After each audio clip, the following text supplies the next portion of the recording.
तो hello friends, स्वागत है आपका फिर से हमारे चैनल। फ्रेंड, आज हम लोग डिस्कस करने वाले हैं काफी इंपॉर्टेंट टॉपिक जिसका नाम है लॉजिक गेट। इससे पहले लेक्चर में हम लोगों ने बहुत सारी चीज़ों को देखा था, कन्वर्जन देखा था, binary to decimal, decimal to binary, octal, जो भी चीज़ें हैं उन सारी चीज़ों को हम लोगों ने डिस्कस किया था।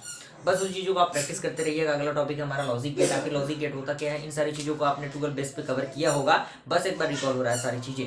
तो यहाँ पे लॉजिक क्या होता है? Logic gate is basic building blocks of any digital system. यानी ये क्या है? बेसिक बिल्डिंग ब्लॉक है किसी भी डिजिटल सिस्टम का। और in an electronics circuit have one और more than one input and only one output. यानी इलेक्ट्रॉनिक्स में जो होते हैं एक और एक से अधिक इनपुट हो सकते हैं, लेकिन जो उसका आउटपुट होगा वो ओनली वन होगा। ओके, और एक और पॉइंट यहाँ पे दिया हुआ कि there are 7 type of logic gate, यानी 7 टाइप के लॉजिक गेट होते हैं। और उसमें आपका नॉट एंड और गेट, ये आपका तीनों गेट को हम बेसिक गेट कहते हैं। और चौथा नंबर है और गेट, और उसके बाद है नंद गेट, इसे हम यूनिवर्सल गेट कहते हैं। और 6 है एक्सॉर गेट, और उसके बाद है इग्नोर गेट, इसे हम कॉम्प्लीमेंट्री गेट कहते हैं। ओके, तो सबसे पहला टॉपिक है नॉट गेट। तो नॉट गेट में क्या होता है? It has only one input and one output. इसके पास एक इनपुट और एक आउटपुट होता है। इसका ये सैंपल होता है नॉट गेट का। अगर यहाँ पे ए पे 0 हो तो y इज इक्वल टू ए का कॉम्प्लीमेंट होगा। तो अगर 0 होगा तो इसका क्या होगा? 1 हो जाएगा। अगर 1 होगा तो इसका कॉम्प्लीमेंट क्या हो जाएगा? 0 हो जाएगा। इसके लिए जो ट्रूथ टेबल होता है, आप देख सकते हैं इनपुट हो गया, आउटपुट हो गया। इनपुट ए है तो ए को लिख देंगे y इज इक्वल टू ए का कॉम्प्लीमेंट। यहाँ पे 0 होगा तो यहाँ पे 1 हो जाएगा, यहाँ पे 1 तो यहाँ पे 0। ओके, आई होप यहाँ तक क्लियर हुआ।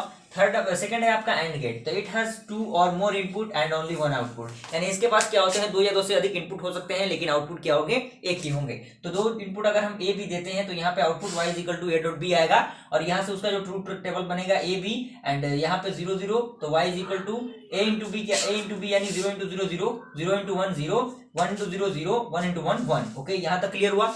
थर्ड नंबर है आपका और गेट। इट हैज 2 और more input and one output. वही डिफिनेशन है, यहाँ पे 2 इनपुट। ये और गेट का ये सैंपल है, y is equal to A plus B. Truth table आप देख सकते हैं ए प्लस बी, 0 0 0 1 1 0 1 1। तो यहाँ पे 0 प्लस 0 0, 1 प्लस 0 1, 1 प्लस 1 यहाँ पे 2 होता है, लेकिन यहाँ पे एज ए लॉजिक गेट हम लोग पढ़ रहे हैं तो 1 प्लस 1 यहाँ पे 1 ही होगा। आई होप यहाँ तक क्लियर हुआ होगा। आइए देखते हैं अगला टॉपिक है जिसका नाम है नंद गेट। इसको क्या कहते हैं कि ये क्या है आपका? It is a combination of not and gate. ये 2 गेटों का कॉम्बिनेशन है, एक एंड गेट और दूसरा आपका नॉट गेट। तो ये इसका सैंबल हो गया। इन दोनों सैंबल को अगर हम कंबाइन करके लिखते हैं तो आपका ये सैंबल बनता है। आप चाहे तो डायरेक्टली ये सैंबल को भी लिख सकते हैं, y is equal to A dot B का कॉम्प्लीमेंट। ये आपका बेसिकली फॉर्मूला हो जाएगा। और उसका जो ट्रूथ टेबल बनेगा, इनपुट हो गया, आउटपुट हो गया, ए बी हो गया इनपुट, और y is equal to A dot B का कॉम्प्लीमेंट 0 0 0 1 1 0 1 1। और यहाँ पे अगर आप लोग को मल्टीप्लाई करेंगे 0 इंटू 0 तो 0 होता है, लेकिन उसका कॉम्प्लीमेंट क्या होगा? 1 होगा।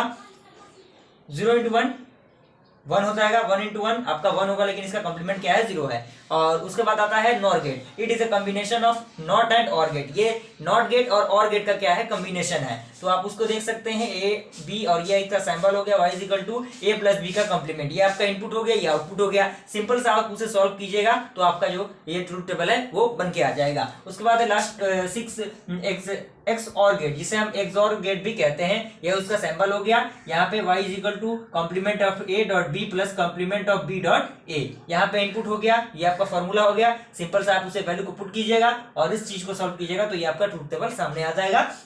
और 7 नंबर है इग्नोर गेट। ये इसका सैंपल है। सारी चीजें क्लियर हुई। इसके बाद हम लोग डिस्कस करेंगे डी मॉर्गन्स थ्योरम, जो काफी इंपॉर्टेंट है एग्जाम पॉइंट ऑफ व्यू से। तो आप लोग उस वीडियो में जरूर बने रहिएगा। फिर मिलता है अगले वीडियो में, तब तक के लिए थैंक यू।